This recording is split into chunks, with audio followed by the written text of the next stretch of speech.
As we always do, before we get started, guys, I just want to thank all of you all for the support, all of you all who have supported Search for Uhuru over the years. It really means a lot. Also, make sure you go to dynastymirror.com. Go to dynastymirror.com. Make sure you get your merchandise, get your books. Everybody should have a book, okay? Everyone should have a book. And also, make sure you get your Africa is My Therapy t-shirt. Again, Africa is My Therapy. Go to dynastymirror.com and grab your shirt. Also, like, share, subscribe. Again, like, share, and subscribe, everyone, to the content. We will really appreciate your support. Share this content. Even if you don't find value in it for some odd reason, still share it because somebody else might find value in it. Become a monthly Patreon. Patreon.com, search for Uhuru. Again, patreon.com, search for Uhuru. Become a monthly Patreon. And then April 21st to the 30th, we are going to Sierra Leone. Come and join us. April 21st through the 30th, Sierra Leone. Come and join us. Trip of a lifetime. Message me, dynastymirror.com. Send me a message for more information. Again, April 21st to the 30th, we are going to Sierra Leone. We're going to have a ball. Without further ado, our special guest on with us today, all the way from Nigeria, because people are like, if the person ain't on the ground in Nigeria, they can't speak about what's going on in Lagos. Well, she lives in Nigeria, everybody, in Lagos. Our dear Virtue Grace. Where are you going, Grace? Where are you going? Oh, okay, I thought you were about to go somewhere. Like, where are you going? No, I'm not Okay, you going getting up? anywhere. I was trying to make myself comfortable. Okay. Well, Miss Grace, can you introduce yourself? Tell everybody who you are. Okay, my name is Grace, Virtue Grace. I live and work in Lagos, Nigeria. I'm also a YouTube content creator. I go by the name Virtue Grace on YouTube as well. Okay. And I mean, what? Okay, so where do we start? So right now, you guys are on curfew, right? Yes, So you can't leave we've the been house in at all. curfew. I only just opened my door just a while ago to put on the generator because we just had power outage few minutes ago. We've been in curfew since it started yesterday. The first announcement the Lagos State Governor made was the curfew was going to start from 4 p.m.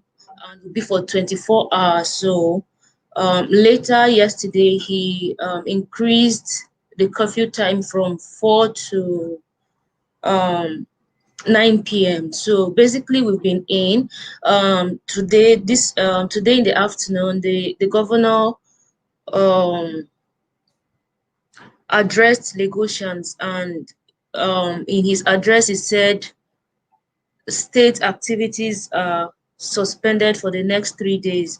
So I don't know if that means that we are going to remain indoors for the next 3 days. I really don't know what that means, but as at now, we've been indoors since yesterday um, up until this moment.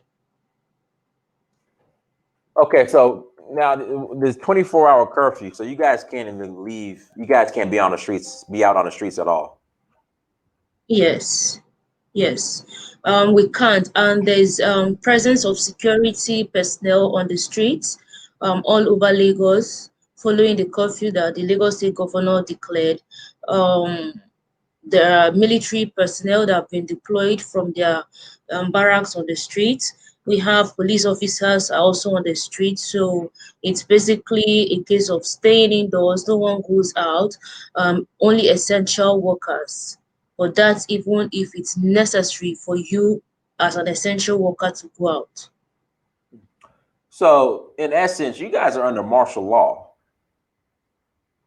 Yes, that's what it seems like at the moment because the presence of the military on the streets is really scary, especially given that we are in a democracy. We are not running a military type of government, but the events of yesterday up until today just seem as though we are in a dictatorship of a sort. It's really scary and just distressing.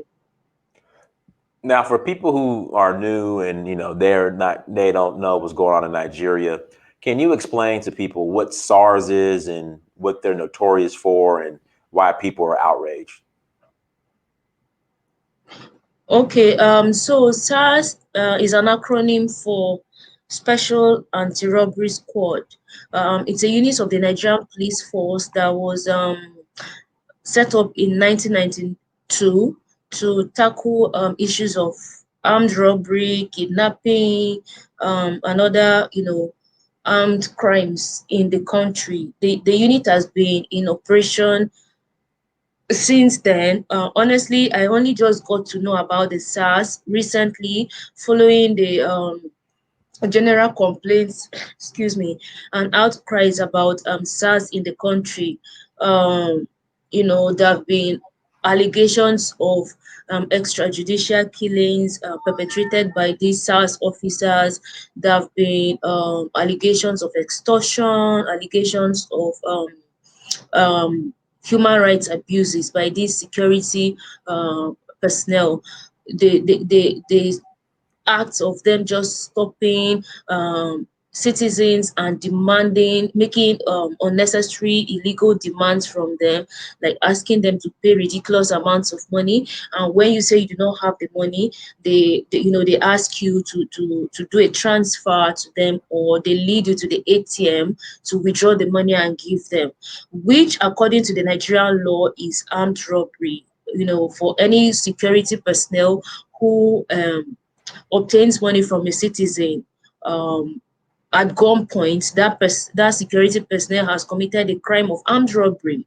Anyone who threatens you and takes anything from you is extortion. So all of those crimes, no, but these are police officers who have been set up by law and empowered specifically for the purpose of addressing armed robbery, kidnapping, and all of those armed crimes. But they are in turn the ones allegedly perpetrating these acts against Nigerians. So the stories were becoming, stories of people's experiences and encounters with the SARS, the defunct SARS, were becoming really out of hand. What really sparked the current outrage in the country was an incident, a video that was circulating on social media where some SARS officers allegedly dragged two Nigerians out of a car. Was it a car or a hotel room? Something like that. And then shot at one in cold blood and killed him. So that really sparked the outrage. A lot of Nigerians were angry. That just sort of like, awoken a lot of the pains and the agony that some Nigerians have had to endure as a result of SARS brutalities. And also there was this general outcry on social media, on Twitter, calling for an end to SARS, hashtag end SARS. And it was really just gaining momentum. And before we knew what was happening, the campaign was trending #1 globally, calling for an end to SARS. That, a lot of Nigerians came out to also share their own stories, families that had lost loved ones, individuals who had their own personal encounters and were fortunate enough to survive. We're all sharing their stories. So a lot of people were just, enraged by all the stories and added their voices. Even some people who have never had experiences like me, I've never had any experience with them. No one close to me had had the experience, but just knowing that no one is safe if these people are allowed to, keep manning our roads or going back, and just the heavy, militarization of our police officers is really just scary, because we are not in a war, but you see these police officers going on the streets with heavy weapons, guns, and it just really looks really scary. Some of these SARS officers don't even have police uniforms, so they go about, you really even can't differentiate between these SARS who are police officers and some potential criminals out there. So that's what has really you know caused the whole outrage in the country and led to the protests that we were seeing throughout the country before now. Guys, hit that like button again. As you come into the chat room, hit the like button. And we're going to open up the lines in about 20 minutes so you guys can ask your question. And yes, Miss Grace is in Nigeria. For all those who are asking, she's in Nigeria. So again, hit the like button as you guys come to the chat room. So Lucky toll, the toll, Tina Boo's toll, basically. Yes, Uh, what? So what? that's So you know. what? Yeah, yeah, yeah. Tina Boo. Did they the Oriental Hotel? Did they are have they committed acts of Yes. arson there? Yes. So what happened was when the protests started in Nigeria, initially people were like moving around the country, moving around Lagos at designated places in Lagos, just protesting. And also as the days went by, the Lekki toll gate was designated as one of the protest grounds, and then the Lagos State Secretariat, which is called Alausa, was another designated protest ground where protesters were camping day and night and basically just airing their grievances, sharing stories, and calling for an end to SARS, calling for expedited actions to, implement the 5 demands that Nigerian youth had made of the federal government. So people had been camping there at the Lekki too. Very peaceful situation that was going on there. There was even security arrangement because according to our law as Nigerians, the government is supposed to provide security to every political gathering, every political rally. This government is supposed to deploy security personnel to guard Nigerians, but that wasn't the case, but people made arrangement for private security within the country who were manning the place. I was there twice, and each before you gain access into the protest ground, there were checks that were done. Men were checking men, and then female security personnel were checking the female private security. I need to point out. So they will check you to make sure that you are not carrying any weapon that could harm someone else before they will grant you access into the place. So it was largely peaceful, and everything was going on fine until yesterday.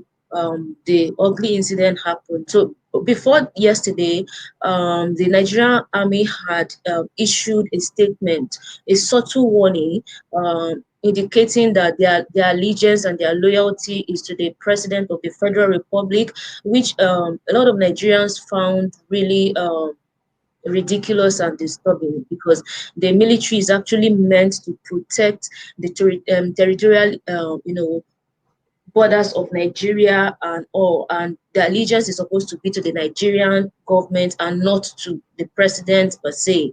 But they said the allegiance is to the president, and they're committed to addressing any issues of anarchy and all within the country. So many Nigerians perceive that statement as a subtle threat, and then I think a day or two after that subtle that press statement, they released another one saying they are going to commence their annual military operation across the country, Operation Crocodile Smile, across the country. They are going to tackle issues of insecurity and cyber crime and all of that. So as that leading to this week, they deployed military personnel across the country. Military personnel were deployed in to Lagos as well. On Monday, which was yesterday, was it yesterday? I Oh, can't even. I don't today's even know. Wednesday. Today's Wednesday. They deployed the military, and they were on the street. So yesterday, the Lagos State governor made a statement, released a statement imposing a curfew on Lagos Lagosians, saying the curfew was going to last for 24 hours, beginning from 4 p.m. yesterday. People were at work. You've been to Nigeria several times, you know how the traffic in Lagos usually is, Right. Yeah. during the day at close of work and all of that. So he said the curfew is going to begin at 4 p.m. Personally, I close at 5 p.m. from work. So it was just impossible for me to have gotten home before the curfew hour. But my office actually allowed us to get back to close earlier than we normally do. Um, Then the Lekki toll gate protesters were camped there.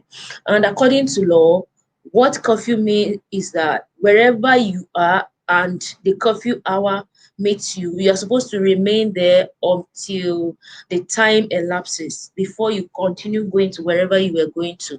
So the protesters said they were not going to leave the toll because for many people, it was not possible for them to get back to their houses before the curfew hour would begin. Mind you, this announcement by the state governor was made around 12 noon.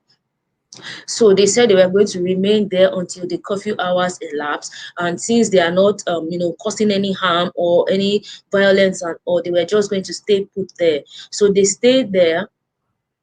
Later in the evening, yesterday, we saw some pictures that were circulating on social media of some persons who went to the Lekki toll gate to remove the CCTV cameras that were Right. mounted at the toll gate. They removed the camera. So when people at the protest ground asked them, they said they were from the government. So they took the security cameras out from the toll gate, and then later in the evening, the billboards, because there's the big billboard there that they do adverts and all at the Right. toll gate. The billboards went off, and the billboards basically, provide like lighting at the place, and then there were also street lights that would light the protest ground and make it easy for people to move about and all. So the lights went off there. That was about 7 p.m. yesterday, and all we started hearing was that the army had enclosed the protesters in and opened fire at them, shooting directly at Nigerians. What was really so painful was the fact that as citizens of this country, none of us ever imagined in our lives that the the military, the government would open fire at all citizens for Well, no other crime than Grace, what was their, I guess, demanding Grace, what was their reason what. or excuse to open fire? What was their excuse to open fire? There was no excuse. There was no excuse.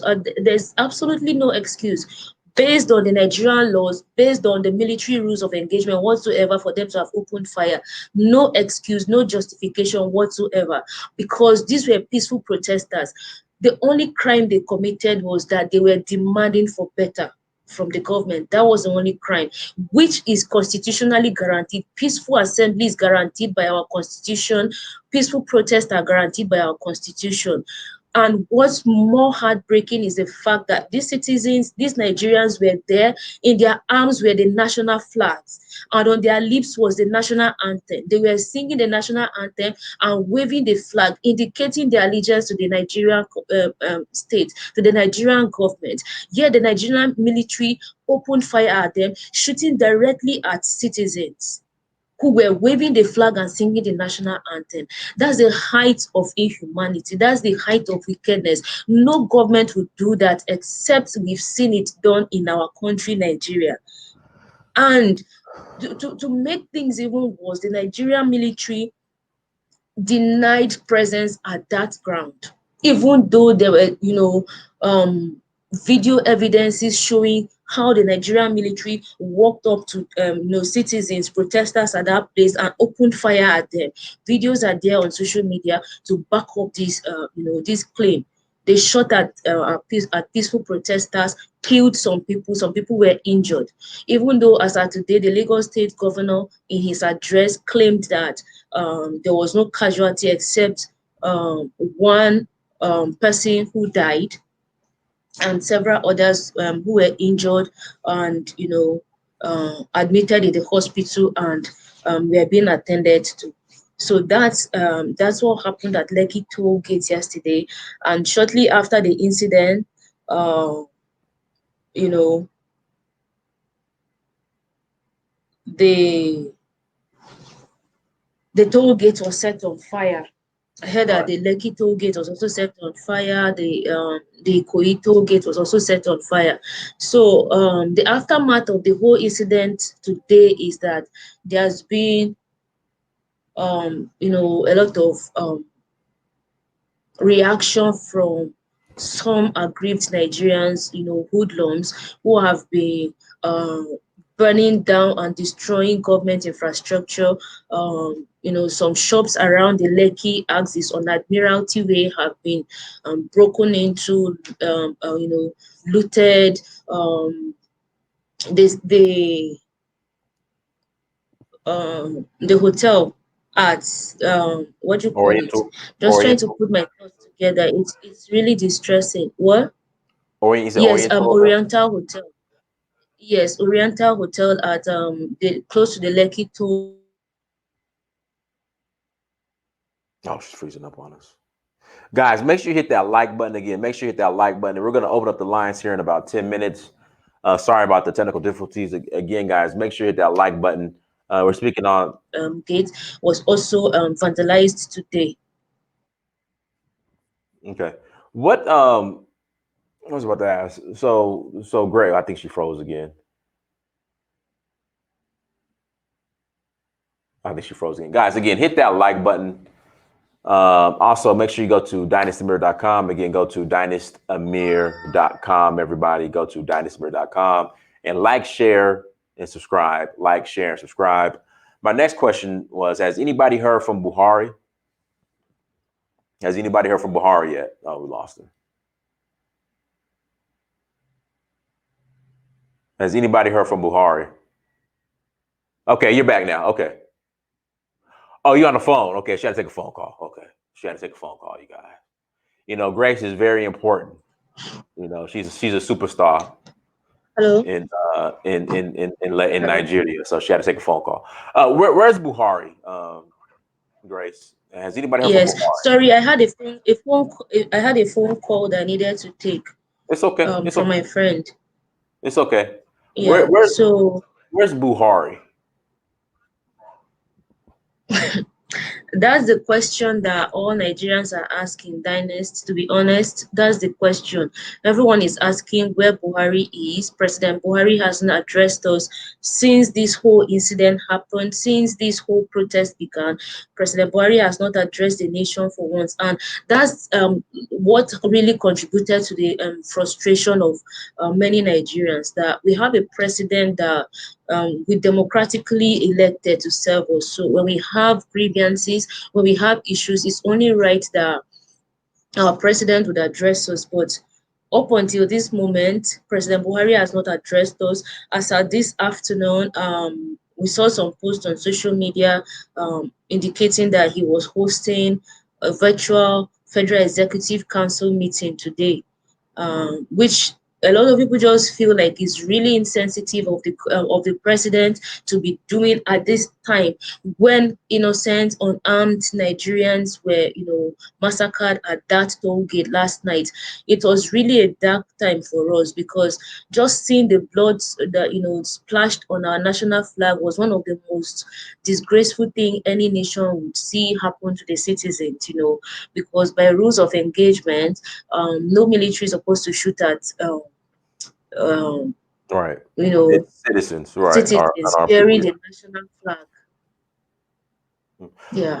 Okay, so there, as far as death count, now the governor of Lagos said only one person died. I'm hearing 12. Yes. I got people on the ground saying it's 70. Like, do you know how many people have been killed roughly? The truth is, we really can't confirm the numbers. As for me, one of the pictures I saw that was posted yesterday following the incident, I saw three people who were, lying on the floor dead. Um, Other people have said something people were killed yesterday. So different figures were being reported as the number of people who were killed as a result of the shooting and all. Okay. Um, And then but the government officially confirmed only one, which is a lot of Nigerians doubt the figures. The figure. right. Now, from my understanding, they attacked the Oba of Lagos Palace. Why would they attack the Oba of Lagos? Like why the Oba of Lagos? Yeah, the thing is, like I said, a lot of aggrieved Nigerians have just been going about today, burning down government infrastructure, looting even private businesses, and mostly I think it's people that they perceive to be complicit in the whole scheme of events that have happened in the country. Like Oriental Hotel, I heard that it allegedly belongs to Tinubu, the former governor of Lagos State, who a lot of Lagosians feel really disgruntled about.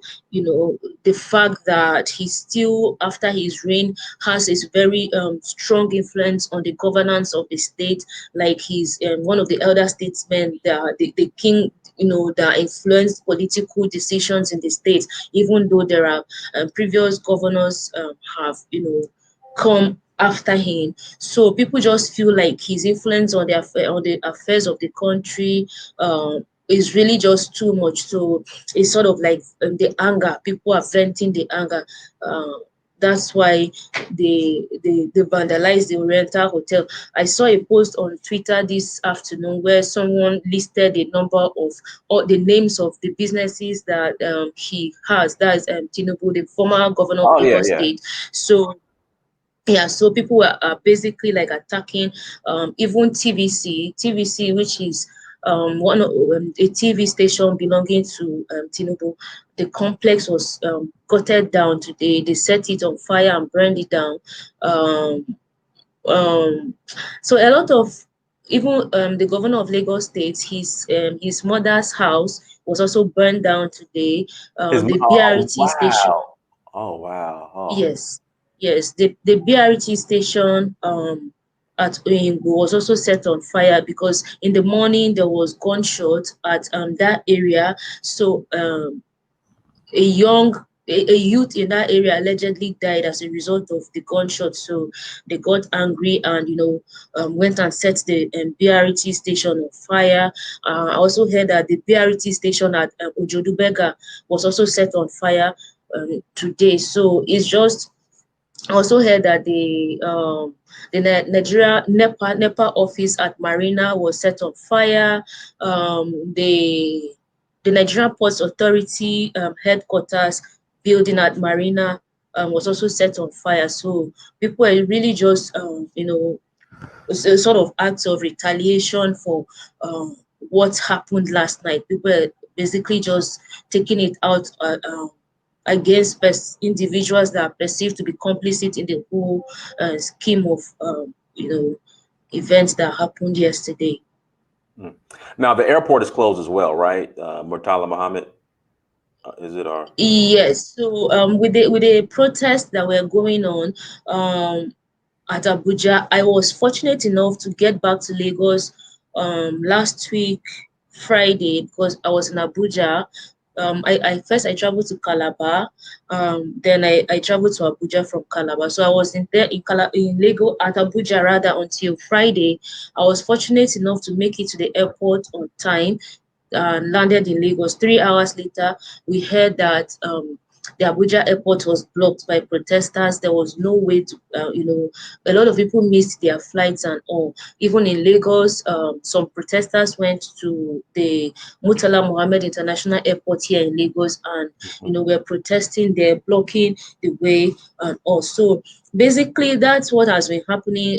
Airlines have had to cancel their flights because of the curfew and the violence that is escalating not just in Lagos State but across Nigeria. Because as I speak with you, even Port Harcourt in Rivers State has been, protests have been going on there.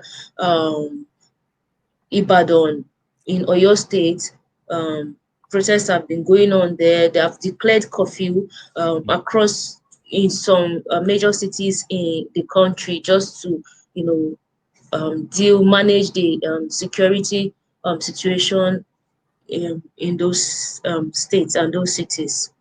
Now, And now the the military has been deployed to other parts of the country as well. now the original title of this stream was going to be the 23 demands or 25, but you said there's only 5. But I think they asked for more Yes. demands. But what are the 5? In fact, let me read the super chat real quick. Sorry about that. Can she elaborate if they have intel on the provocateurs whom incited the violence? As the initial protest was peaceful and there was reports of opportunists trying to utilize this.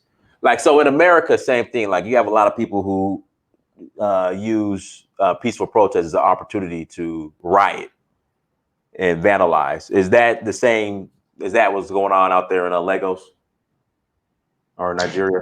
Yes. So the reports we've been getting allegedly is we've seen videos posted on social media of some hired thugs, some government hired thugs who were being dropped off from where they were conveyed in a police van and dropped off at sites to disrupt the peaceful protest.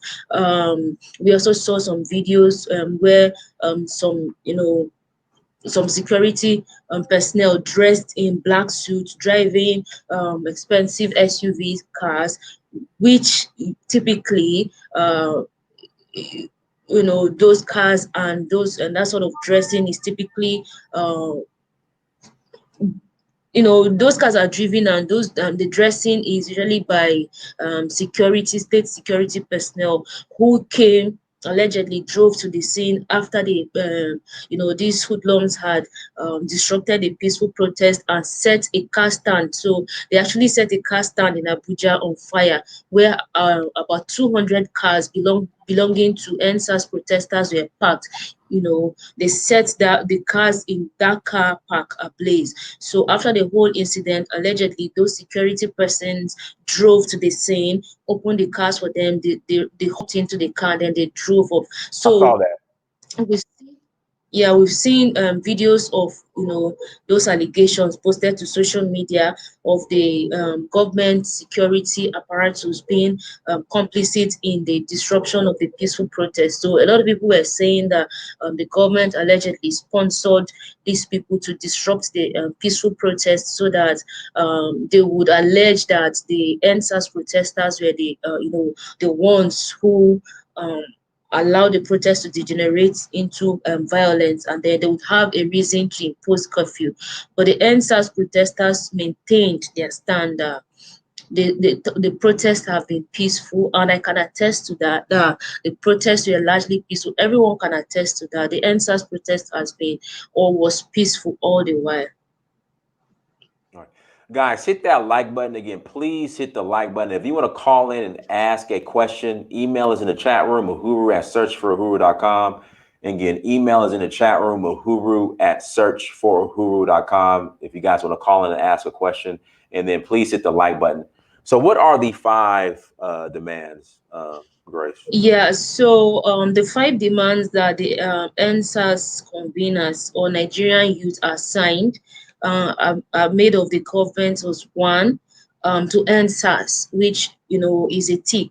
The government had declared that SARS has been dissolved. There's no more SARS, even though the following day they made the announcement that a new police unit known as SWAT, Special Weapons and Tactics, has been set up to replace SWAT, and that the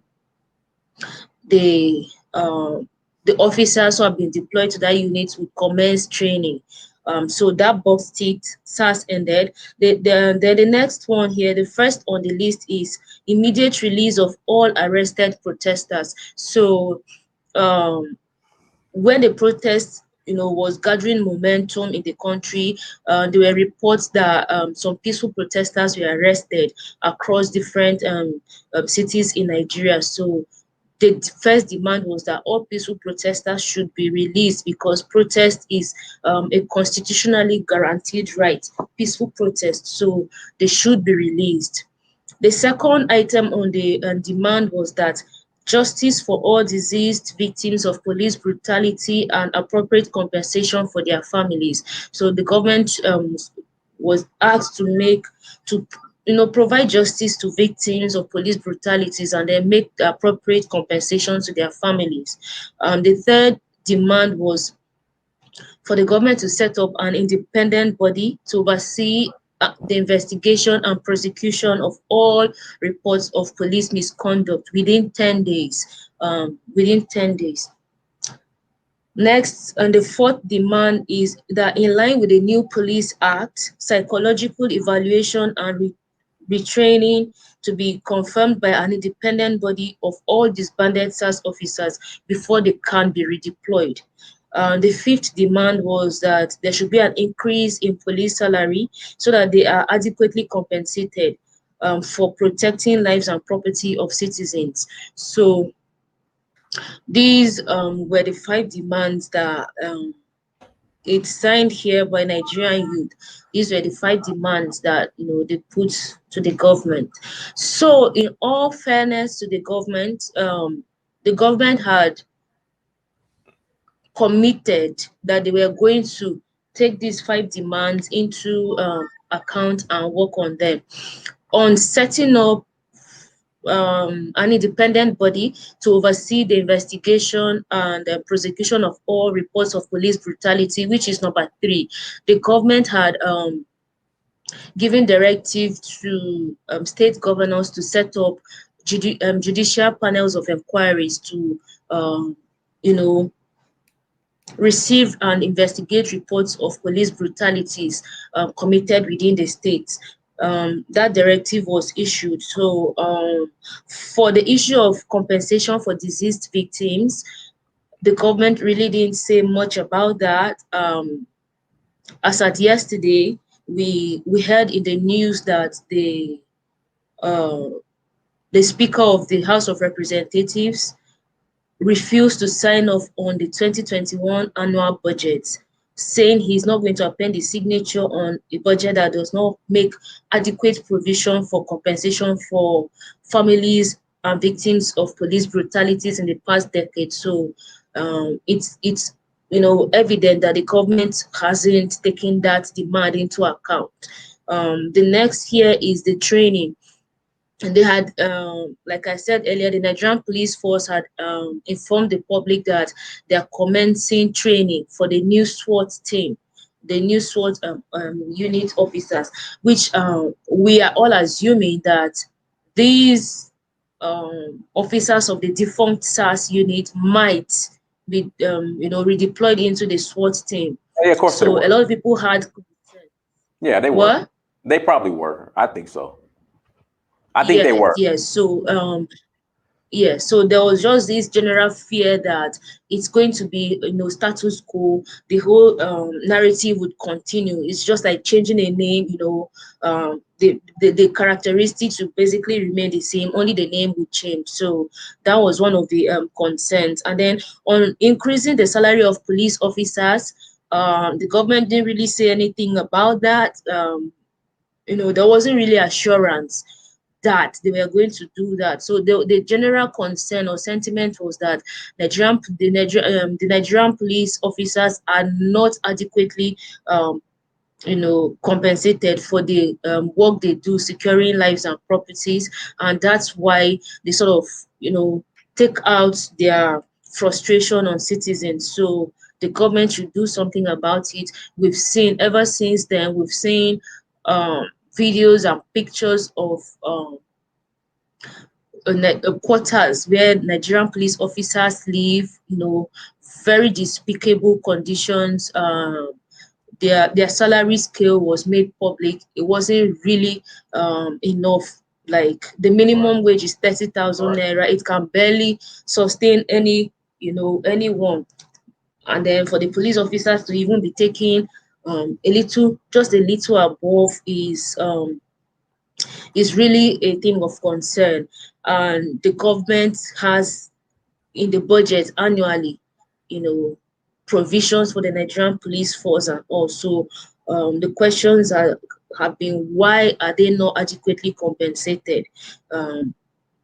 So basically those are the five demands and the reactions from the government so far. So the stance of the NSAS protesters was basically, we are not going home until they see concrete actions taken by the government in this regard to address these issues that they had raised, the demands that they've made of the government. So that's why they insisted that they were going to remain on the streets until they see concrete actions, because this is not the first time the federal government has announced that SARS has been disbanded. I think this is about the fourth time that the federal government has made the announcement. So it's a case of broken trust. Yeah, it's a case of broken trust. So people want to see that commitment, tangible actions from the government, just accountability and rebuilding trust. But clearly, the government did not manage that expectation properly. That's why people were still aggrieved and remained on the street. Again, guys, if you want to call in, email is in the chat room. Email me Uhuru at searchforuhuru.com, Uhuru at searchforuhuru.com. Again, email me. Shout out to Doug in the chat room. Email me Uhuru at searchforuhuru.com, and I'll send you the link. Ibarra, go ahead. Good afternoon, Black family. Yes. Good afternoon, Sister Rada. Good evening. Good afternoon. It's evening here. Ibarra, you gotta turn off the playback. Ooh. Hold on. All right. So, the issue of Nigeria is a very delicate one. It's a one that I'm looking at the chart and everybody basically saying nonsense. One of the atrocity that happened to us as Nigerians was after the end of colonization. Where Nigeria is going was supposed to be discussed. It never happened. Rather, you have France coming in.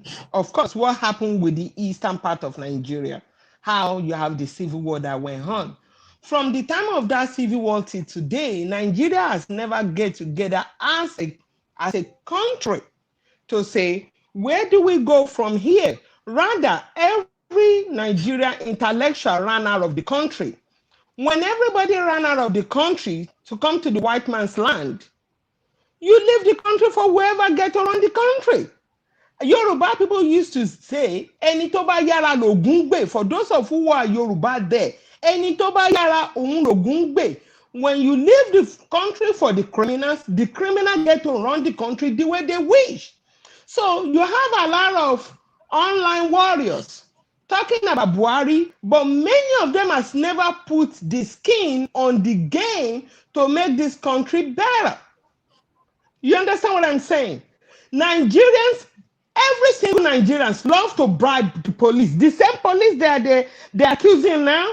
If Nigeria wants to go from point A to point B, they will rather bribe their way out of a situation instead of to go by the rule of law. Now you are seeing the manifestation of all Nigerians bribing every part of Nigerian government is being bribed, from getting contracts, from Senate, from Parliament, from regular citizen. If you want to go and get your birth certificate. When I was coming to Nigeria in 2019, I went to New York to get my visa because I don't have a Nigerian passport. Do you know how much these people are collecting in bribery? Like 300 USD. Yes, and none of those money. You see, I was born by a father that says he will go to prison before he bribe anybody. When I was coming to Nigeria, when I was coming back to US because I was born here, they put my sister and I in jail because my father refused to bribe them. We were supposed to leave Nigeria on the 3rd of July. We left Nigeria on the 4th of July. You understand what I'm saying? My father said, these are American citizens. Go ahead and put them in jail. They'll get used to it. He refused to bribe anybody. Nigerians, before any police asks Nigerians for bribery, Nigerians are taking out money and bribing them. Now you create the monsters. Those are your monsters. Nigerians, by definition, are criminals themselves. They love to bribe. They will bribe by way out of murder. They bribe by way out of rape. They bribe by way to schools. Every single part of life, they're bribing their way. Now, are we serious? The issue is not about those police officers alone. You have to go to the Senate who are criminals. You have to go to the parliament who are criminals. Buhari, that everybody wants to get rid of, is probably the most honest man guiding you. In 2018, 2019, Buhari proposed an anti-corruption law. Guess who stopped it? It is your Yoruba people. And I am Abeokuta. Okay? It is those fucking Yoruba people and the Yigbos that stop this Hausa man from doing what he's supposed to do for your country. Now, Nigerians and my sister Grace, listen to me very carefully. In 1984, the United States, the British says they wanted to come and interrupt you and colonize you again. In 2019, there was a report that came out of the British that they say they're looking for just a single excuse to come and start a war in Nigeria. Be careful of who you are serving in that country right now. Nigeria has already separated. The Yorubas have their own area, the Hausas have their own area, the Igbo has their own area. You already separated as a group. What you're about to do, what you are doing, is you're doing the work of those that colonized you the first time and they're coming back. But this time, you better be ready because all of us will suffer from it. So I will let you answer. And you can tell me, did Buhari wanted to implement an anti-corruption law? What happened? I will let her answer. I will let the sister respond. Okay, well, to respond to you, I think some of the things you've said are actually the fact about Nigerians, the issues of bribing the police, especially when you are stuck with them in situations. Personally, I've not had experiences with the Nigerian police, and I constantly pray that I would never have. Like, I never would have. But it's just basically an issue with Nigerian police that when they stop you, at different occasions. I was in the office yesterday, and one of my colleagues was sharing the ugly incident, the experience they had with the Nigerian police when one of her brothers was kidnapped, and they made a report to the police. It's just a very ugly tale that she shared. So there's no denying that those things are happening, and I think that personally, I fault us Nigerians for enabling these people for so long to keep extorting us in the names of receiving bribes. There are situations where ordinarily people should not give the Nigerian police officers money, but people do just because I need to, let me just do this and get out of here. I don't want their wahala. Let me just so people at the end of the day indulge them just to get out of some situations because they need to go. It started with the issue of Nigerian police officers demanding 20 naira. From 20 naira, it went to 50 naira. From 50 naira, I heard that the thing was beginning. They were beginning to reject 50 naira, like demanding for more and more. So these are the things that have been going on. And with the SARS, these defunct SARS officers, it was even worse. Like they would even lead you to the ATM and ask you to withdraw money and give them huge sums of money, and if you say you do not have the money, you risk their road. Yes, that has been happening. That's why one of the demands on this list has been that the federal government should reform the Nigerian police force, to ensure that they are adequately compensated, with the hope that they are not going to take the inadequacies of the Nigerian police force in adequately compensating them and then venting it out on innocent citizens. On the issue of anti-corruption, honestly. No, go ahead. We Yeah. had lost you, but go ahead. You're good. Go ahead. Okay. On the issue of anti-corruption or fighting corruption by President Buhari, I think the general sentiment in the country by Nigerians is the fact that Buhari came to power with the slogan of fighting corruption, but he has really not done much in that regard, because people perceive that corruption in his tenure has been even on the increase. We heard allegedly that one of his daughters is a board member of the NNPC, the Nigerian Petroleum Corporation. President Buhari himself is the President of the Federal Republic of Nigeria, as well as the Minister for Petroleum. That is the ministry that directly regulates and is involved in the oil exploration and all of the oil business of Nigeria, which happens to be Nigeria's biggest foreign exchange earner. And the sentiments have been, since President Buhari became president and at the same time minister for petroleum, they've not declared how much the NNPC has made in terms of revenue from trading with our oil and all of that. So a lot of people, the sentiment has been that President Buhari is actually not fighting corruption. He's also as corrupt as the other politicians. And I'm speaking just echoing the sentiments across the country. That's what a lot of people have been saying. So talking about President Buhari wanting to fight corruption, and he has not been, we have a lot of existing laws in the country that are meant to tackle issues of corruption. We have government agencies that have been set up by law to probe issues of corruption and tackle them. We have the EFCC, which is Nigeria's anti-graft agency, that is empowered by law to invest financial crimes, misappropriation, embezzlement, and all of those things. So there are no laws are not lacking. Laws are not lacking in terms of dealing with corruption. It is the will to implement these laws that a lot of us feel are lacking, in the country. Okay. Ibarra, I have to mute you. You had background noise. Hold on one second. Let me try to mute her. I don't know if she froze up. I don't know what's going on. Yes, so someone is saying Sorry, okay. Okay, someone is saying what is this reform rubbish? What is this reform rubbish? Did we not witness the massacre last night? All politicians need to resign.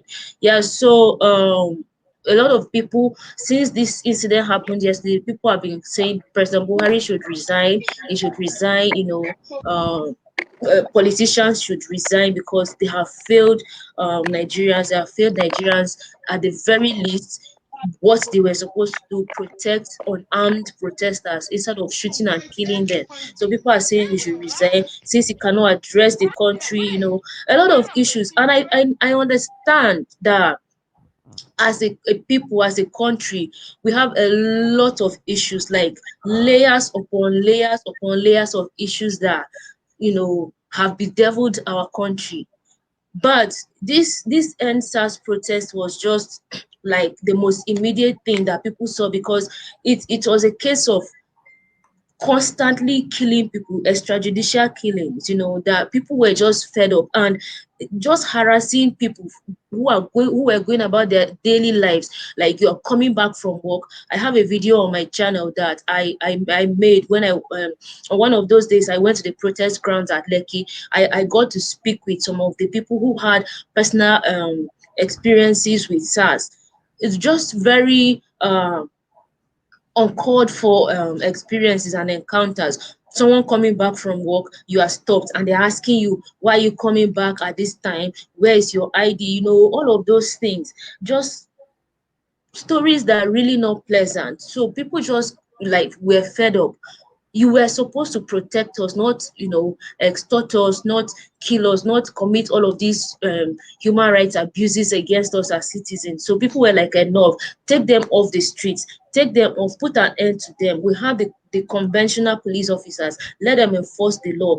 If you must put people on the road, then train them adequately. Those are outlined in the 5 demands that the people have put to them. So they just felt like these demands would profile a sort of immediate and long-term solution to the issue of police brutalities in the country and all. Talking about our issues as a country, honestly, everybody knows that's not news, that Nigeria has a lot of issues with corruption, poor leadership, mismanagement of resources, and all of that. But what people were saying basically was that as where the government addresses the issues that the end SARS protest had made of the government, they are going to take on the next issues, which would include addressing the huge salaries that lawmakers in Nigeria earn, like allowances, ridiculous allowances. That means Nigerian lawmakers have hardship allowances that are paid to them. So people are like, so seriously, the Nigerian lawmakers recognize that there's hardship in the country, but they've not done anything to address it. They are only making provisions for themselves for hardship allowance, newspaper allowance, car maintenance allowance, wardrobe allowance, huge amounts of money, that these people make. I think Nigerian lawmakers are the highest paid lawmakers in the world, In the world. according to the, In the world. yes, in the whole. That's a huge disparity, where the civil servant earns nothing close to what they do. And a lot of these senators go to the chambers there. A lot of these House of Representative members go to the chambers. They never move any motion. They never do anything. The name is this sleeping senators. All those sleeping senators. At the end of the day, they earn a lot of allowances, while the working class people are living in this sort of perpetual poverty, and the circle goes on. So the conversation was that the moment they were done protesting against the police brutalities, they're going to tackle the issue of the huge salaries that Nigerian lawmakers earn, for a review of their salary as a whole, and make sure that there's more equity in the salaries of lawmakers and civil servants in the country. So yeah, that's it. And a lot of other issues that the country is facing. Even elections. There was already conversations about in the next coming election, which is 2023. Nigerian youths were talking about them coming together to ensure that they mobilize and take power across the country. So basically, those are the issues that have come up. I know some people have been saying the country should be restructured.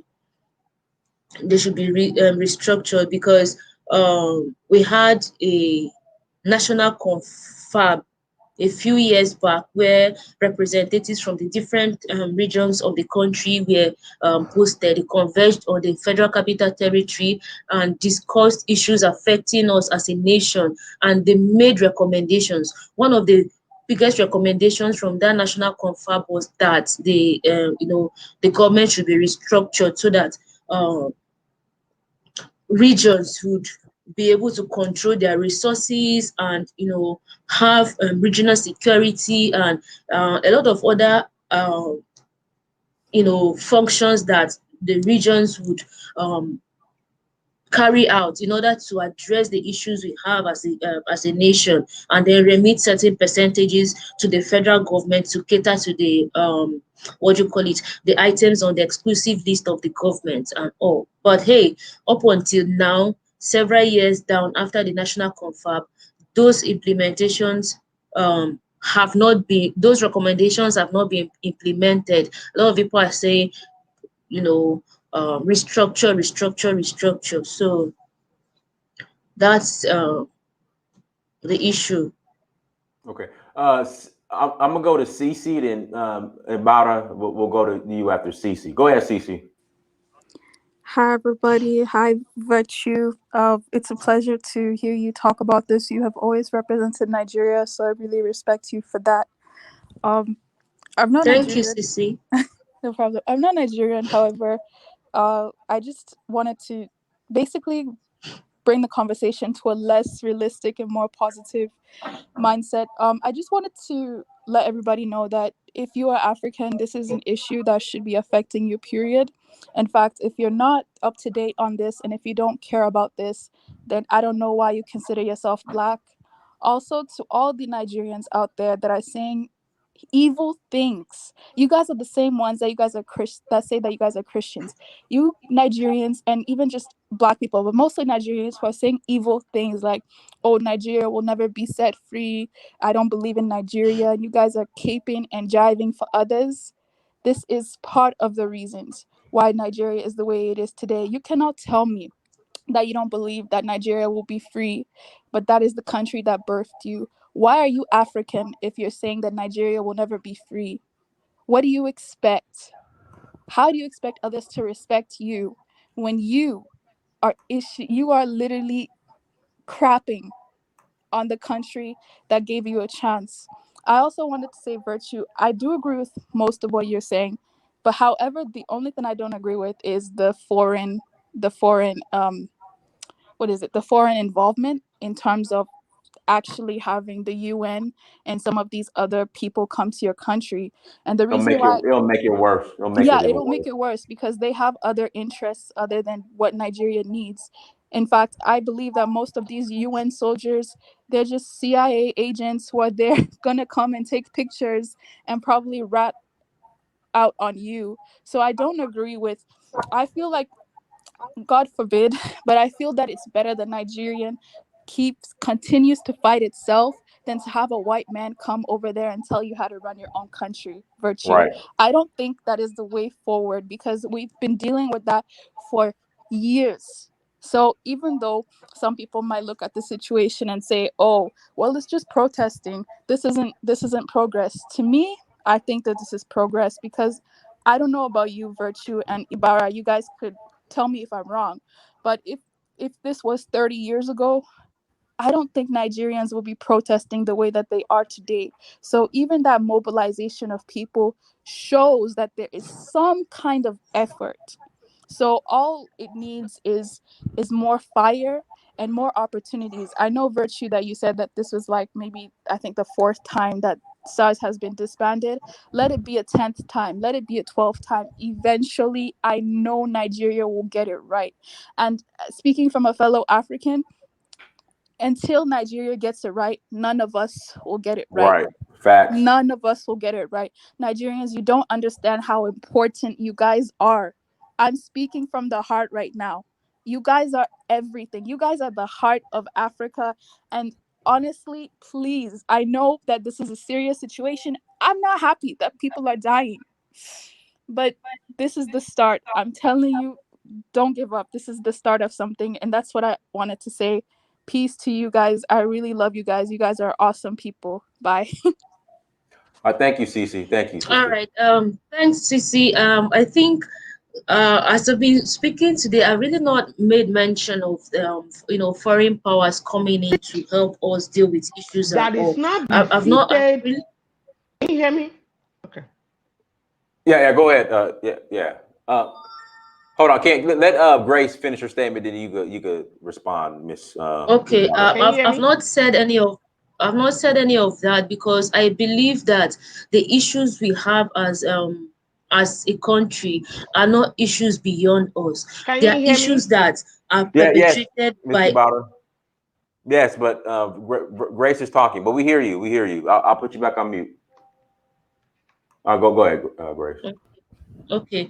I believe that these are issues that are perpetrated by us Nigerians, and they are issues that we can address if we summon the courage to deal with our issues, which is what Nigerian youth have demonstrated in the past 10 days or so.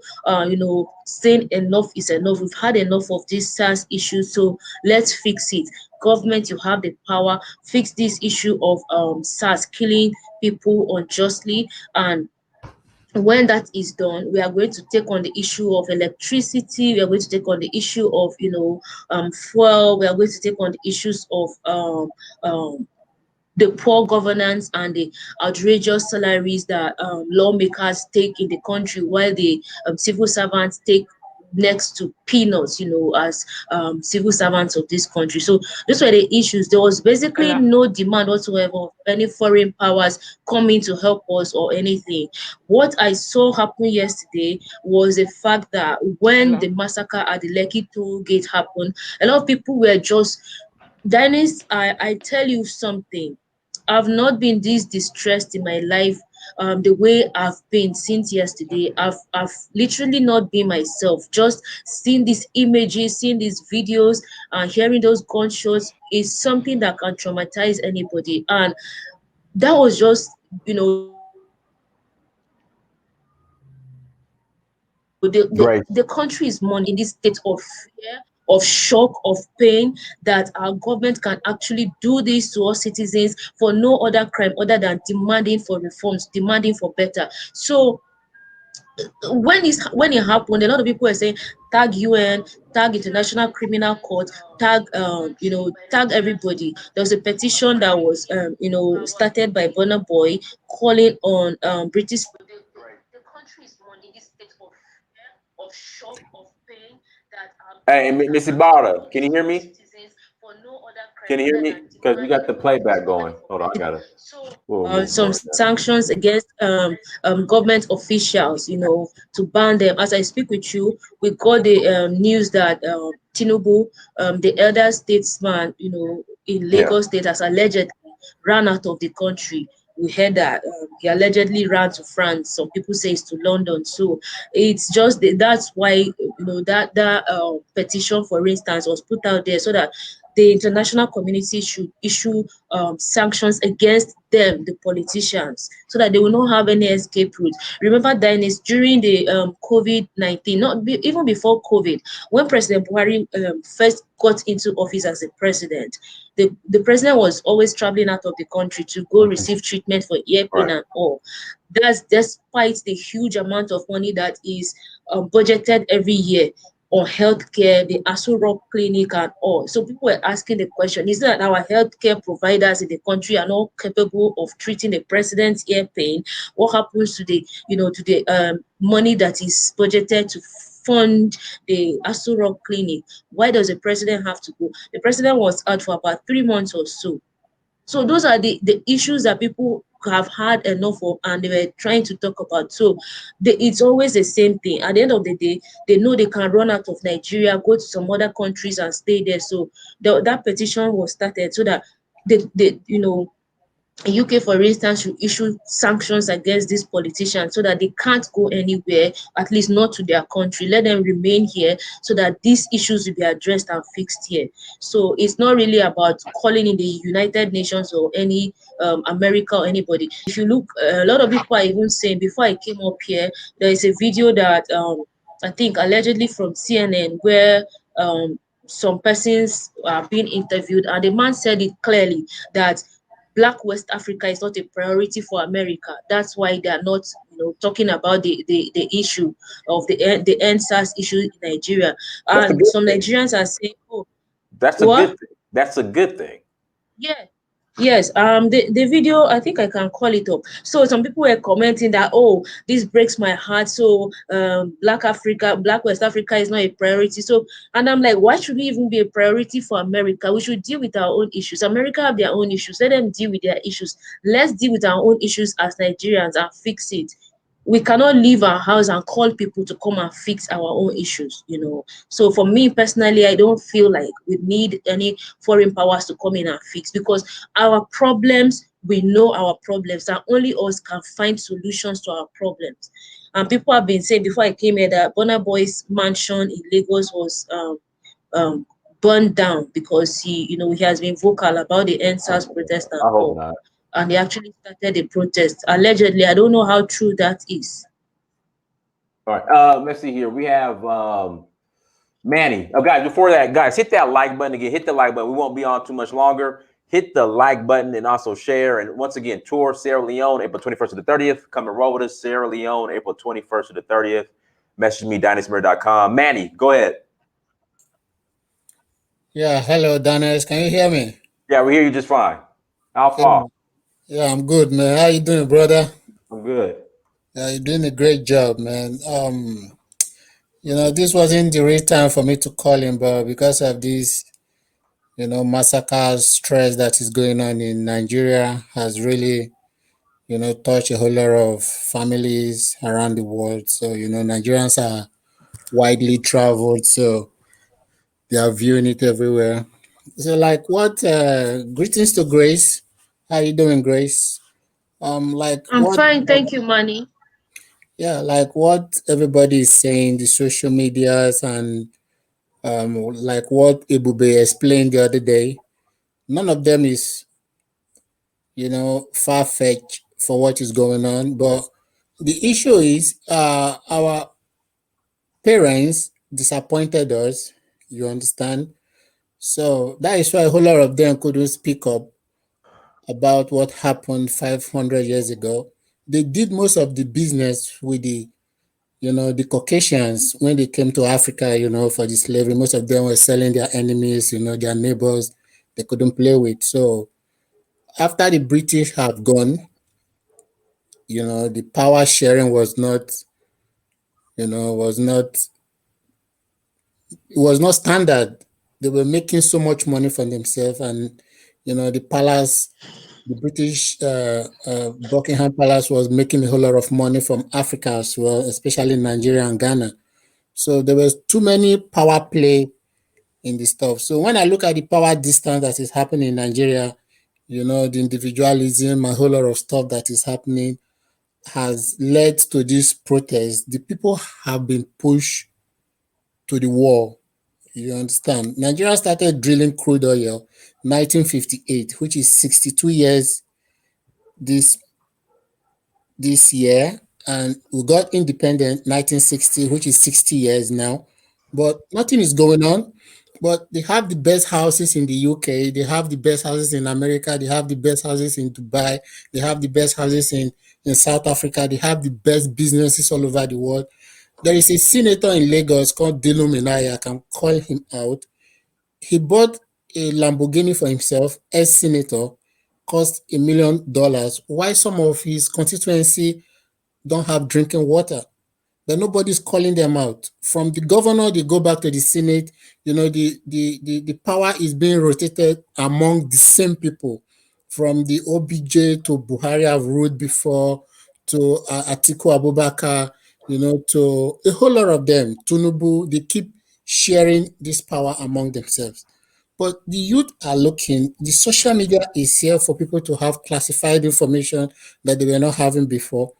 I will tell you, when I was in Nigeria, a whole lot of us see brothers in America that they are striving really good. Nobody know that they are suffering. You understand? But when you come to Europe, or maybe you live in the UK or in America, you find out that the inner city is not different from what we have in Nigeria. People are suffering. But the problem there is that Nigeria is very wealthy. They have about 52 mineral resources, excluding crude oil. What have they done with it? Nothing. The 5 agenda key they gave to them is a setup because they are still helping the police to make their case. There is no standard school, but an individual has an American school in Nigeria, former Vice President Atiku Abubakar. He is the one that is selling generator in Nigeria. They don't want electricity to stay. So the mafia and the cabals behind the electricity not working in Nigeria are still the government. You understand? You see how they give themselves a whole lot of benefit, a whole lot of allowances to their children are living in the UK using black car, driving Ferrari here, driving Lamborghini, they spend money lavishly. But when it comes to the citizen, they don't want to do anything. When it comes to, there is no citizen in Nigeria that will come out that say, okay, since Nigeria has all these benefit, all this crude oil, the gold, the timber, the cotton, they have so many mineral resources in Nigeria. They are not taking care of anybody. That's why you see people start, traveling, taking risks, passing the Mediterranean Sea. You see mother and kids trying to travel, they pass a whole lot of stress. But when the coronavirus happened, people could not get any way into travel again. They were pushed to the wall. So the problem is facing everybody. So you could see the issue when a president of a country refused to address his own citizens for more than 2 weeks. Just come up and speak up. Nobody is saying anything. Do we want Trump to come and do anything? No, we don't want any American to come and build American base in Africa. We don't want that. That's going to be, another pre-colonialism is going to happen in Nigeria again. We don't want that. But we can fix it ourselves. Nigeria can correct any other African country that is around us, like Gambia. I see what is happening in Gambia, what is happening in other African countries, what is happening in Congo after all the coltan they have there to develop the whole world.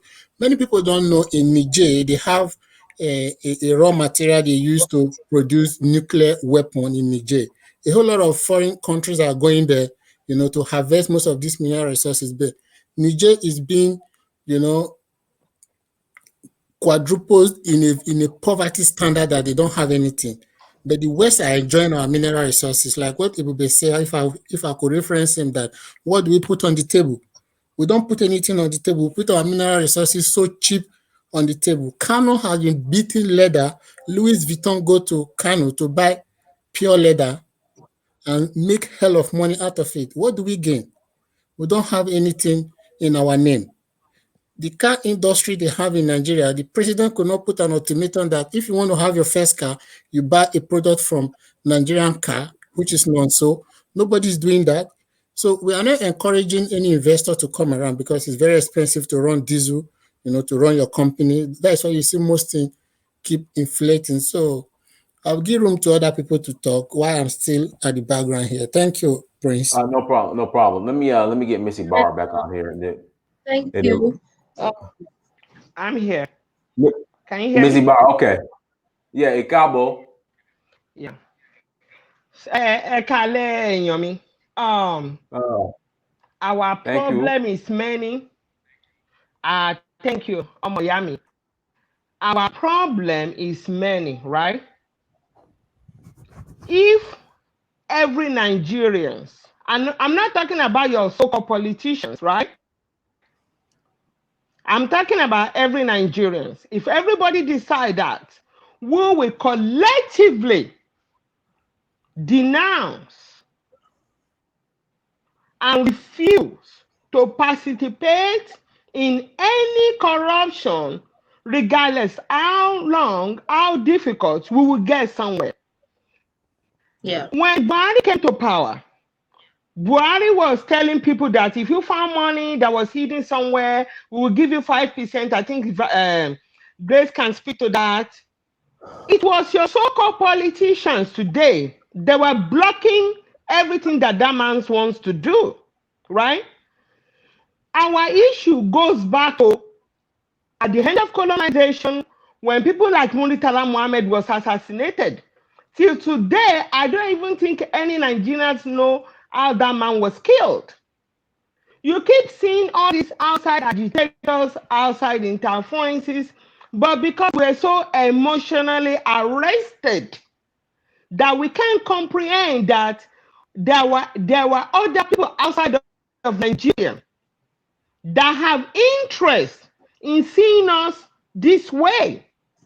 Yorubas are fighting the Igbos are fighting the Yorubas. Among the Yorubas, they are fighting against, I am a Muslim, I am a Yoruba. The day that British come to Nigeria to come and rule you, they will kill you Muslim, they will kill you Yorubas, and they will kill all you Christians. You better be ready for that. They don't give a shit. You're a black man, and they want the resources under you. They don't care whether you're a Christian. But they will use the Christian against the Muslims, and they will use the Hausas against the rest of Nigerians. But when they come to rule you again, they will be brutal, and you might want to take a picture, take a note at what is going on with Black America in America here. Nigerians, you are extremely selfish. You are self-centered, and you have no loyalty. Davido's father is a billionaire that lives in America. That man has never been out here to come and speak on behalf of Black Americans. Wale Soyinka spent 20 years. Wale Soyinka is an Abeokuta man. He comes from my hometown. He has never speak on behalf of Black men for being killed here. When he was done, Wale Soyinka left and never come back. Yes, the same Wale Soyinka that speak up while he was here in America went to Nigeria and started saying, let us separate. Let everybody go their way. We have Black people, whether you live in America, whether you are Black American, whether you are Black African, we have this abominable behavior that we always participated in our own very oppression. The white man that rape your forefather, that rape your foremother, that turn you into homosexual. are the same white people that you calling out to come and save you from what? To come and save you from the criminality that you participated in? Nigerians, be careful of what you wish for because you will get it. Maybe Nigeria should go and talk to the Iraqi people, talk to Libya, talk to Mali, because some of them are begging for white savior, and what happened to them now? Every single time we look outside of ourselves, we beg a white man to come and rape us one more time. Because all of us want to get into better sex. Watch the way you behave. Every time in America, you hear Americans say, God bless American. Nigerians stay up here cursing the country that they were born in. Now that your answer is, you say you want your country to be messed up, your prayer is answered. You say you want to be raped and colonized. Your answer will be answered. Are you ready for it though? Right now, tomorrow, I believe tomorrow or on the 24th, where I'm at in Baltimore, there is a couple of Nigerians that want to come out here to protest, right? They want to protest Sars in Nigeria. All these motherfuckers did not come out to protest when black men are being killed in this country. You live in America for 40 years. You didn't come out to protest. But you want to protest that you are not even there. It is the same Nigerian that goes to the Nigerians that go over there to go and bribe those same people. When their children go and rape somebody, they bribe. When their children go to school, they bribe. Dynasty. Our people, whether here, African descent from slavery, our people in Nigeria, all of them suffer from two things: godification of whiteness and arrested development. They don't want to develop their mind. They have turned these white people into God. The very people that rape you, that rape your forefathers. Our behavior is abominable and we deserve to get whatever we get out of it. I will let somebody else's answer. Okay, and then what we'll do, Grace, if you want to respond, you can, and then we'll do one more round and we'll close out. Go ahead. Okay. Grace. I just want to respond to some of the points that she made before I went off. On the issue of Professor Wole Soyinka, for instance, I think that what she has said about him is actually not exactly the case. Professor Wole Soyinka is one of the Nigerian intellectuals who has been vocal with criticizing governments that have ruled this country.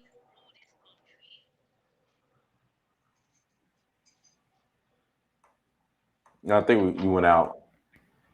Oh, she froze up on us.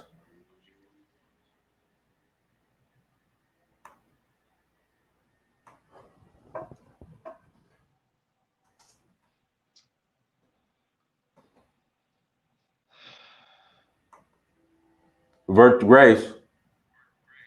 Guys, hit that like button again. Hit that like button. Also, tour Sierra Leone, April 21st to the 30th. Come and join us, and make sure you go to dynastymir.com as well. Go to dynastymir.com. Hit that like button. Grace froze up on us. Manny, you wanna respond?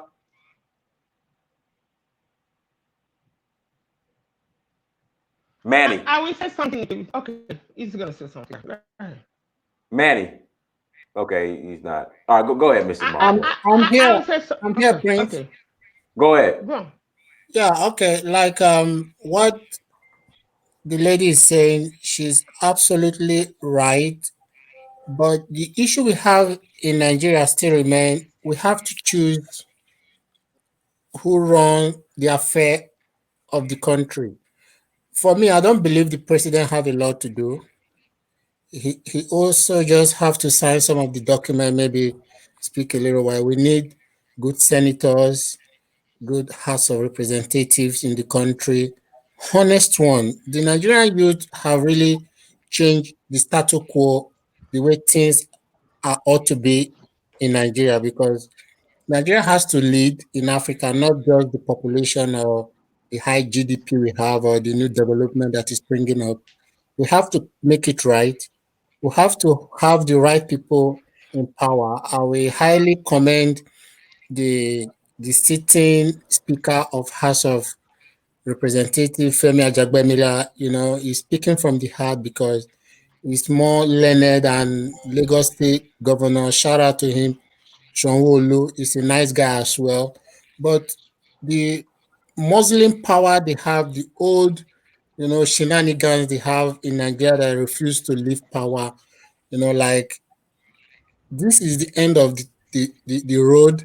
The monster they create is now, haunting them, destroying most of the infrastructure that took them 60 years to assemble, which is not there. I've never seen a country that when you walk on the highway, or maybe you tie in the road, you don't have any expiring date. A little rain, we don't have a bad weather in Nigeria. Just a little rain will wash out the road that they borrow billions of dollars from China to build. Nigeria was selling crude oil for about 100 and something dollars back in the days. They couldn't do anything. They left everything abandoned, that they are taking money. Let me reflect this back to everybody to hear this. There was a military president called Sani Abacha. He died many years ago. You can't believe they are still repatriating most of the money he stole, Right. yeah, from Africa. They recover from Switzerland, from New He died Jersey. in 1996. Yeah, from New Jersey. They are recovering a whole lot of money. And they have hundreds of them still alive. These guys built expensive mansions in Nigeria. There is a senator they call Ekweremadu. He has about 52 buildings all over the world. These are senators. They are not interested of the living wage of human being. They are so heartless. They reduce Nigerian police to nothing. The Nigerian police will be covering a Chinese man in China that is not recognized an umbrella. They will be guiding their building. A gateman will own a police. A cook will have a police. Their cook, the pastors in Nigeria, they mess up our police. So you see, when the police are not too much to blame in this system because they can't speak, the body that is controlling them is too much. You go to the embassy, you see Nigerian police. Okay, who is guiding the citizens? Zero police is guiding the citizens. So only what they know is to use gun on the citizen. But what they refuse to understand is that the time has changed. Everybody has to follow the new orientation that is going on now. But this is not the time for Africa to keep I producing have a question for the product. brilliant. What time? What time? What is going on that do you think? What is it that you guys are fighting? Because if you say let's end police corruption, well, everybody can get behind that. How about from your passport office, from the government, the electricity light bill that the government collect that doesn't get to the government, or the government hospitals? We're talking about every facet of life in Nigeria was corrupted. Remember that it was 1990 something when a former American president offered a Nigerian $500,000 in corruption money. It is the people that you are calling here to save you are the people that are giving you the bribery money.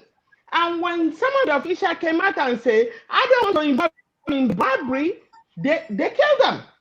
How many people like Delegiwa and Co have we have been assassinated? Right?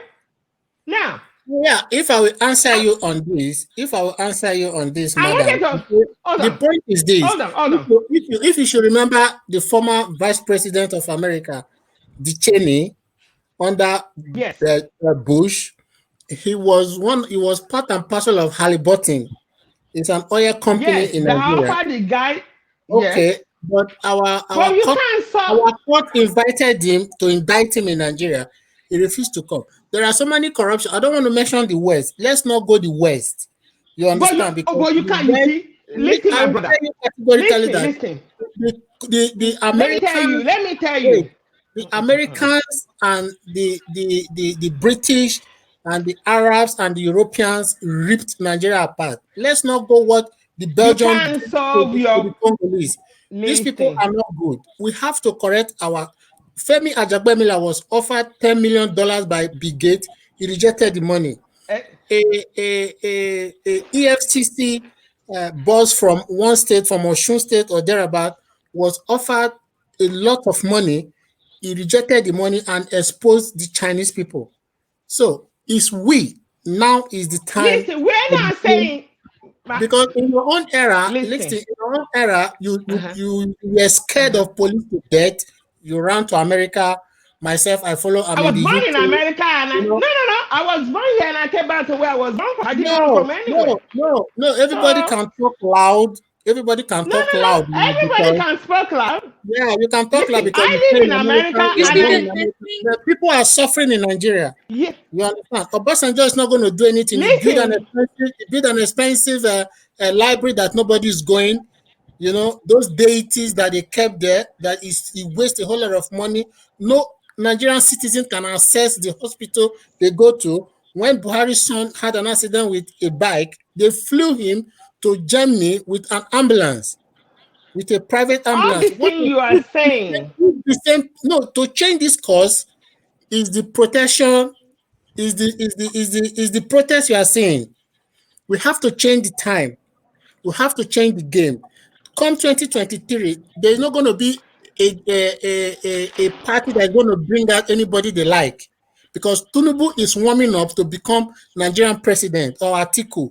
None of them is going to be there. Believe me, I'm telling you the gospel truth.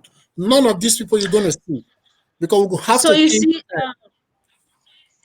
I like what Manny You is saying because it seems like Manny and I are on the same page. You know, it's easy to criticize the government. It's easy to criticize citizens when you are far. You know, when you are in the country, you are experiencing these things on a daily basis. Then it's easier for you to understand the reality of an average Nigerian. You know what we go through, and to be able to understand how these politics are being played in the country. all right? Like I said, right from the beginning of this stream, the topic is Mhm. what are the demands that youth have made of the government? We have been talking about this whole protest, the events that led to where we are as we are speaking.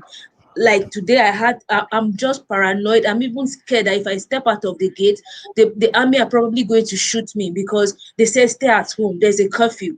And with the shootings, the videos and all that we are seeing outside, it's really very scary. It's easy to stay out there. What Nigerian youth have done in the past 11 days is one of the bravest thing. The generations that we've nicknamed them the off mic generation, the generation of Nigerian leaders who would loot money, who would misappropriate money that was meant for development. Look at what happened with the Niger Delta Commission. Money that was meant for development of the Niger Delta. That is a region where Nigeria earns her foreign bulk of her foreign exchange from. That region has been, there's been agitations for the past years how that region is underdeveloped, how crude oil is being spilled and the land is their water bodies are destroyed, their livelihoods are being destroyed. Okay, during I think it was Listen, Yaradua's regime that introduced the amnesty program, set up the Niger Delta ministry to look into the concerns of Niger Deltans. A man from Niger Delta was put there to head that Niger Delta. This same human being embezzled the money. He was summoned to the parliament to answer, and this man performed a drama there, forming that he fainted when he was asked to give account of money, and everybody laughed about it. They took him out of the chamber. Everybody laughed about it, and that nobody has said anything about that. But people in Niger Delta are um, suffering. So these are the things I that Nigerians have had. Please let me finish, ma. These are the pains that Nigerians mhm. have had to endure. And then on top of all of this, police are brutalizing and killing innocent Nigerians who are going about trying to make a living for themselves. They were being stopped and harassed. That was the anger and the pain. People are saying the least you can do is let us live. Stop killing us. Take these SARS people off the streets, reform them. let the victims and the families that have experienced SARS brutalities be compensated. Pay police officers well, reform the police. Let's know that the police issue is dealt with. When that is done, then the other issues of mismanagement of resources, poor governance, corruption, and all those things will be tackled. Let me tell you one thing. Anybody can sit anywhere abroad and criticize Nigerian youth and criticize Nigerian citizens for all I care. What has happened in this country in the past 1 week leading up to this moment is something that the previous generation could not do. They could not dare stand and demand accountability from government. How many times have the Nigerian Labour Congress claimed that they are organizing protests to protest increase in fuel prices, to increase what do you call it, electricity, high electricity tariffs, and they did not do anything. Nigerian youth stood up and demanded consistently for days. People were sleeping at Lekki toll gate, for crying out loud. People were sleeping on the streets demanding that the government should reform the police, stop killing us. I will not sit here and hear anybody criticize Can Nigerian youth I or can I talk mention something? I'm not what is listen. going on. This is one of the bravest Mama, things, to defy the, to demand that you do what we have All asked of these you. Let things. us, the government, come and open fire and kill innocent citizens who were waving flags, singing the national anthem. That's the height of it. Youth have said it. We are not going All to right. back down anymore. People are tired. I was at the protest ground. I went there twice. You could just hear people's pain. People, someone said, I'm 40 years old now. I don't have anything to show for, and I have a son. Is my son going to inherit poverty from me? That is a pain that many Nigerians are having to endure. That disillusionment, no hope. Why? Because we have these old leaders who have held on to power and won't let citizens Okay. enjoy the benefits that our national resources are supposed to provide for us. Healthcare is poor. Everything is poor. We understand that. Okay. And youth My sister. have started having, come 2023, they are not going to sit down anymore and watch these leaders mismanage resources and misrule Can I this country. Youth are already saying we are going to take leadership from 2023. We are going to have our own can I party. point We are out going to, something to you? Iya, sorry, let Can me I point out something to you? Iya, Duro now.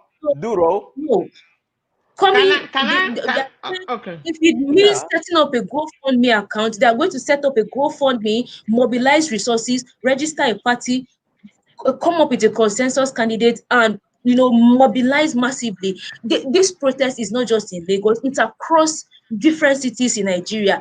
People are fed up, people are angry. So it's not a question of people sitting back and trading blames as usual. No, it's not a question of trading blames. Nigerian youth already strategizing and demanding and planning for 2023 because we want to change the narrative of our country.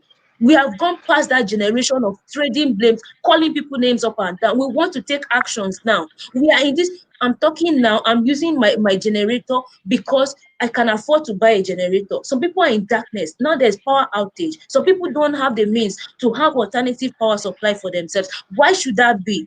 We have enough water in this country. Hydroelectric power can be generated in this country and distributed. People want these things put in place so that people can have private businesses and be able to do, since government cannot give job. If electricity supply is not stable, how can people set up businesses and do? It's just a lot of things. We understand. We are not trading blames any longer. That generation that we call off mic, the generation that we embezzle money, and when they are probed in the Senate, they will start acting drama, forming, they are collapsing, and then they'll start telling them, put off the mic. We are done with that generation. We are the generation of Sorosuke. Speak out loud. You know the meaning of Sorosuke. We are speaking out loud All against right. all of these injustices, and that is what we are doing. Sarah's So okay. please, That's what you mean. please, Iya. please, Okay. people can come up and Can say I anything, mention but the something, please? No, people are Iya, tired. no. The Ejo, list no. is, let people live. Stop killing people.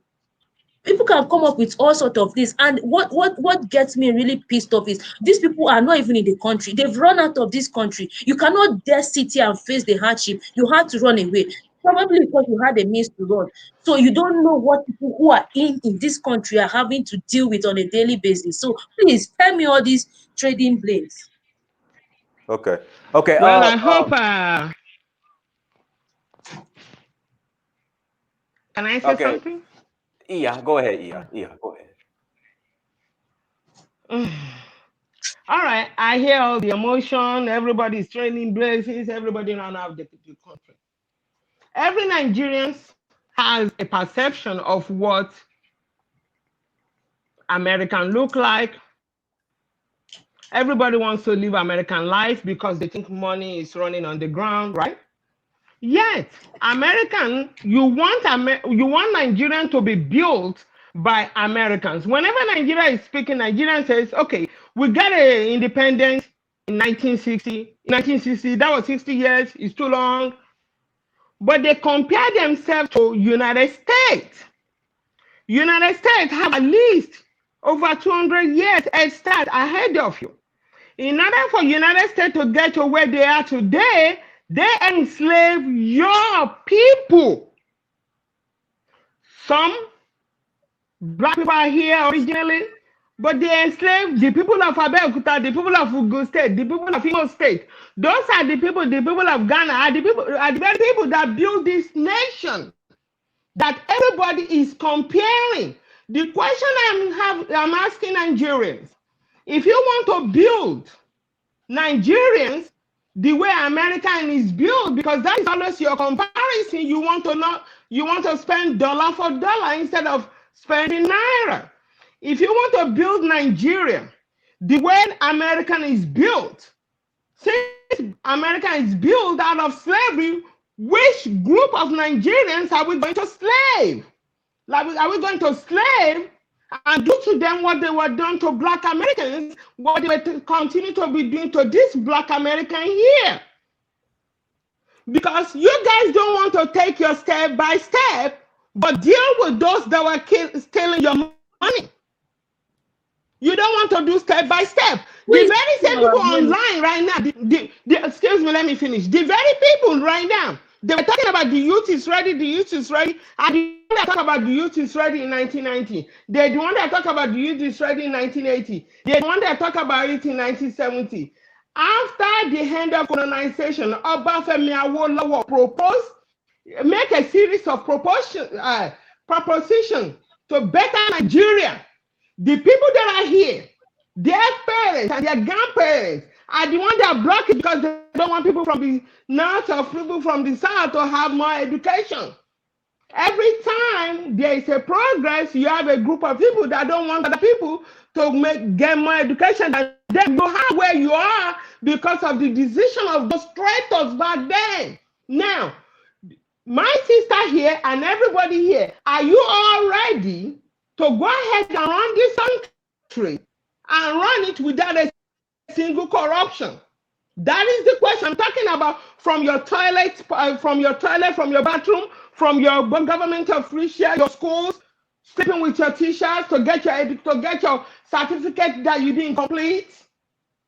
Are we talking about every facet of life? And the very people that the brother didn't want to mention, the outsiders, the agitator, your oil company, are the ones that are perpetuating your corruption, but you don't want to talk about the big deal. If you can't talk about the big oil company giving you 500,000 to corrupt you, but you want to talk about a police officer that is taking $20, that is bullshit. You are not ready for it. And if you're not ready for it, you might want to ask Iraq what happened to them. You ask Libya, because your God, the glorification of whiteness are coming. You are right. Let me come in here before we round out Huru. But our point for this program is, what is happening, the massacre at Lekki Gate is what really, prompt everybody, because the protest was free.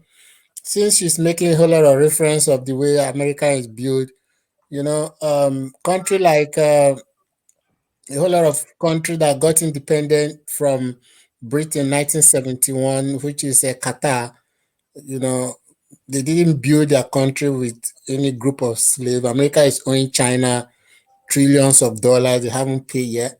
So, but that's not the issue.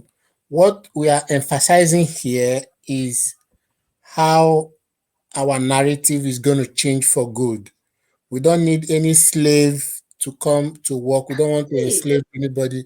We want Africa, Nigeria as a spearhead, as the highest population in Africa, to set up a good standard that others can follow. Like what Prince Dennis is doing, anytime I watch his video, I feel so grateful to what he's doing. There's one other brother I want to call out, they call Tank. The day he showed his farm, his well, I was touched. Do you understand? So there are so many people that even Prince is encouraging that have made up their mind they're not going back to Africa. You see the way he lives. Not that he can't stay in one of the best hotels in Lekki or in VGC or whatever, but he decided to stay, where people can understand the struggle in Africa. You understand? So our discussion here is how to encourage how our voices is going to be heard all over the world so that to have a better Nigeria. Because we have been labeled bad name so long, but nobody call out this evil deities they call politician in Africa. I don't see any reason why somebody will be having about 15, 20 cars in his compound without road. They just buy it, keep it there. People don't know what is going on. These people have lot of money. They keep money in their reservoir now. That is the latest thing. They build an estate, they pile up the whole money they have in it. Nobody's living in the house. When government build buildings for people, they will go there and buy it off and inflate the prices. So they don't want people to have good life, but their children are living robust life in the UK, in America, in Canada, everywhere they are living. So I will thank Prince, for creating this opportunity for us to air our voices, to let people know what is happening. We condemn the military shooting, and the president not speaking to the citizen is very wrong. He should address the citizen.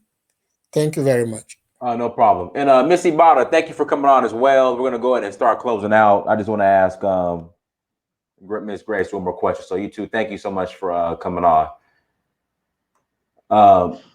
Somebody in the chat room was asking why in this past election didn't the youth vote for someone like Sawore? I think the general sentiment with this Shuare issue was the fact that they perceived him as being maybe would sell out eventually because of his association or involvement with what you call him, this Igbo man, Nnamdi. Nnamdi Kanu. Nnamdi Yes, Kanu. yes, yes. So that was basically the sentiment around what you call it, Shuare and all of that. So the thing is now, as a past election, I think that Nigerians have largely learned that they actually made a big mistake in the past election. A lot of people, you go on social media now, people say, oh, I actually voted for President Buhari. I'm really sorry. Forgive me, Nigerians. I'm one of the people who have voted for him. And also, a lot of people have seen now that they actually made mistakes in the past election with the choice of candidate that they voted. And I think if you look back at the past election when President Buhari was first voted into office, his campaign was basically about fighting corruption, issues of work. They are going to build refineries in the country. They sort of touched on the pertinent issues that Nigerians wanted to hear, the issue of refining our own oil, creating job for youth. The teeming youth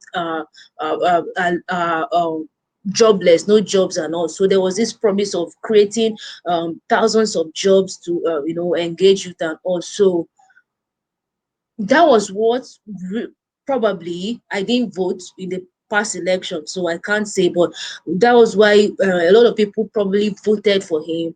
But the years went by, his first term ended, and there was no tangible delivery on the promises that he made. No refinery, even the ones that the redundant ones have not been revived. So a lot of people are just now, okay, so we are done with this generation. We are done. We need to take our destiny in our hands now. We need to forge a path forward, and come 2023 we are going to, as a youth, we are going to have to change our narrative. Enough of these old politicians who have not done anything.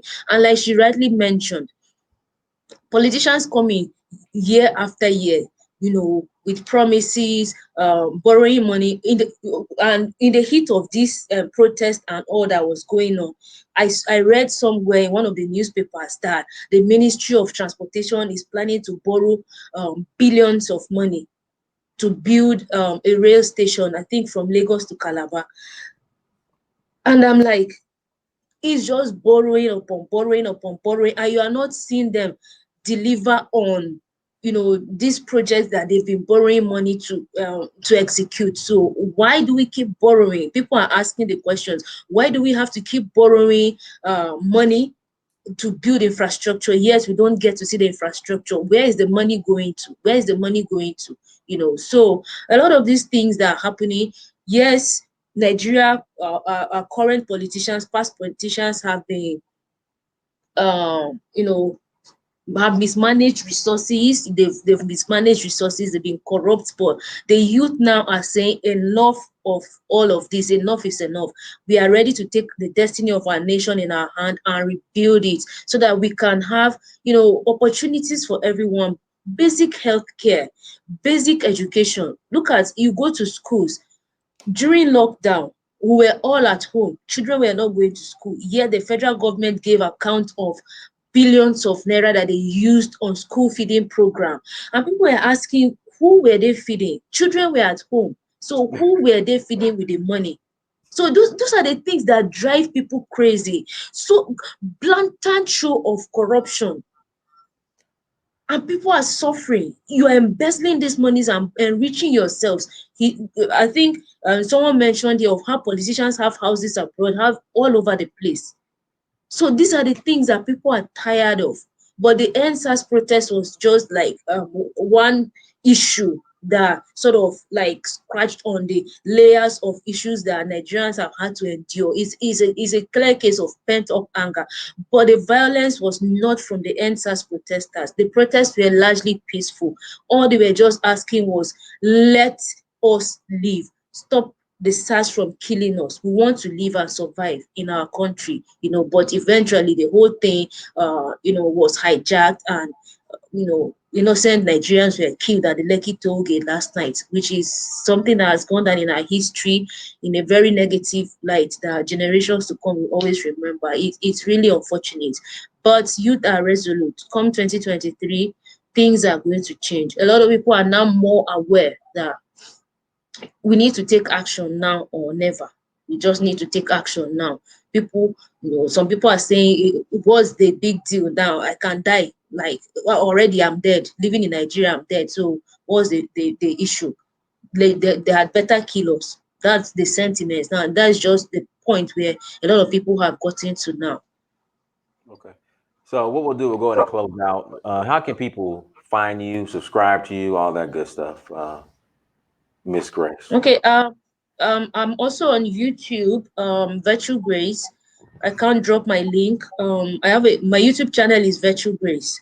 Okay, I'll put it in there. So yeah.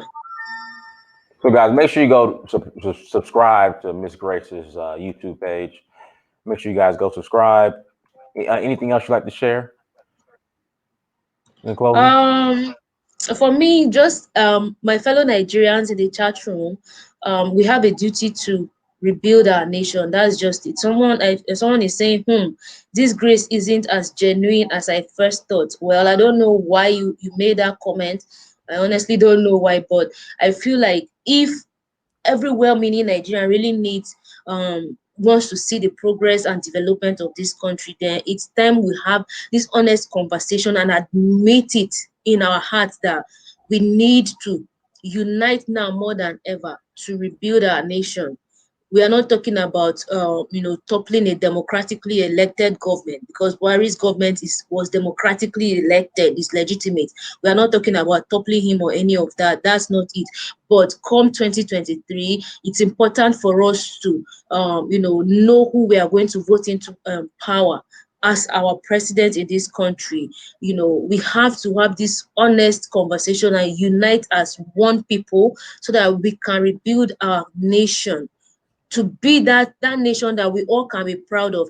Let our Nigerian dream not to leave Nigeria, because that's the like that's a dream of every Nigerian or a good number of Nigerians. Oh, I just want to leave this country. I want to move to Canada. I want to move to America. I want to move everywhere.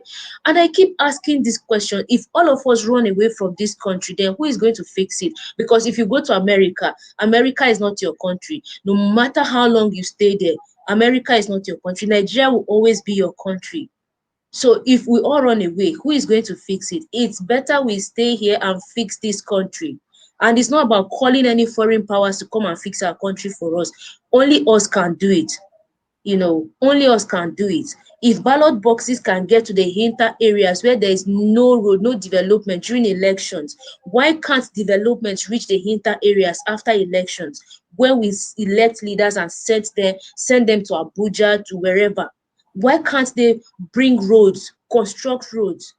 Why can't they electrify those communities? Let there be electricity. These are the things we should be saying.